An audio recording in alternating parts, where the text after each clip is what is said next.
নমস্কার বন্ধুরা, আমি মানসী আর আপনারা দেখছেন আমার চ্যানেল A to Z রান্না বান্না। আজকে আমি বানাবো মটরশুঁটি দিয়ে পরোটা। এই পরোটা সকালের জলখাবার হিসাবে খেতে খুবই ভালো লাগে, বা রাতের ডিনারে খেতেও পারেন। আমি এর জন্য নিয়ে নিয়েছি কিছুটা আটা আর দিয়ে দিলাম পরিমাণ মতো লবণ। এবার আটাটাকে আমি ভালো করে জল দিয়ে একটু করে জল দিয়ে মাখিয়ে নিচ্ছি।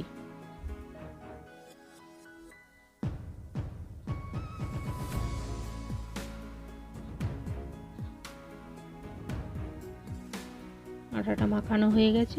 এবার এটা আমি 15 মিনিটের মতো রেখে দেবো। অন্যদিকে মটরশুঁটি ছাড়িয়ে নিয়েছি। এবার মটরশুঁটির সাথে 6টা কাঁচা লঙ্কা দিয়ে দিলাম। এটা মিক্সিতে পেস্ট করে নেব, সামান্য জলও দিলাম। পেস্ট করা হয়ে গেছে। এবার একটা ফ্রাইং প্যানে 1 টেবিল চামচ মতো সরষের তেল দিলাম। তাতে দিয়ে দিলাম সামান্য জিরে আর দিলাম হাফ চামচ মতো হিং। এবার এটা একটু ভাজা ভাজা করে নিচ্ছি।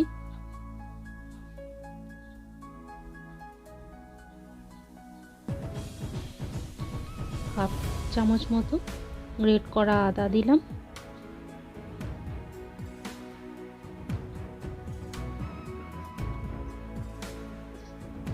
আদাটাকে একটু ভেজে নিচ্ছি।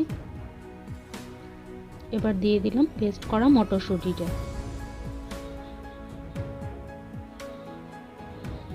এটাও মিডিয়াম ফ্লেমে ভালো করে নাড়াচাড়া করে নিচ্ছি। দিয়ে দিচ্ছি পরিমাণ মতো লবণ, হলুদ, হাফ চামচ মতো কাশ্মীরি লঙ্কার গুঁড়ো, হাফ চামচ জিরে গুঁড়ো, হাফ চামচ ধনে গুঁড়ো।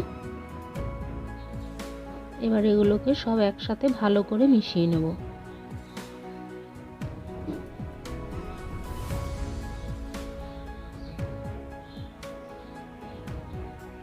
মিডিয়াম ফ্লেমে কিছুক্ষণ নাড়াচাড়া করলে এরকম অনেকটাই শুকনো শুকনো হয়ে আসবে।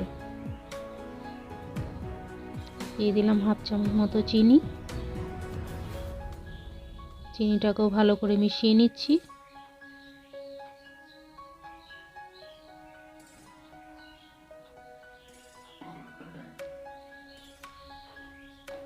এইভাবে নাড়াচাড়া করে করে একটু শুকনো শুকনো করে নিতে হবে। পুরটা আমার তৈরি হয়ে গেছে। এবার ঠান্ডা হতে দেব।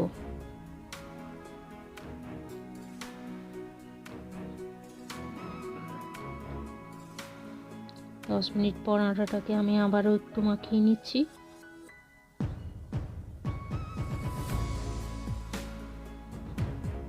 এবার এটা থেকে লেচি কেটে নেব।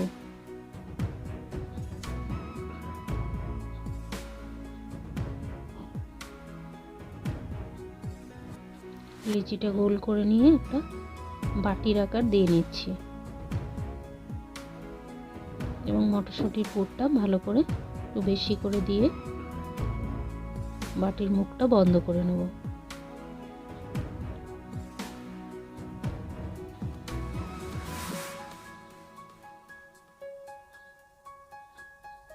সামান্য শুকনো আটা দিয়ে এটাকে আমি হালকা হাতে বেলে নেব। সাবধানে হালকা হালকা প্রেস করে এটাকে বেলে নিচ্ছি।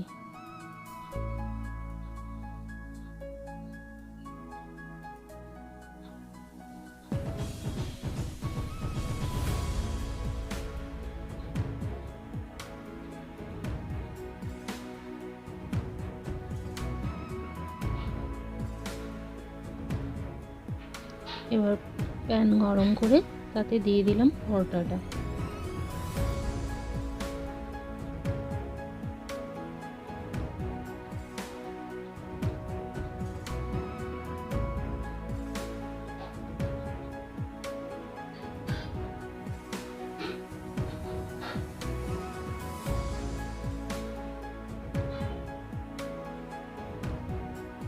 এবার দু পিঠ ভালো করে সেঁকে নিচ্ছি।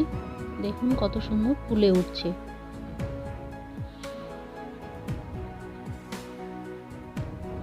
দু পিঠ ভালো করে সেঁকে নিতে হবে। এরপর একটু করে তেল দিয়ে দিচ্ছি।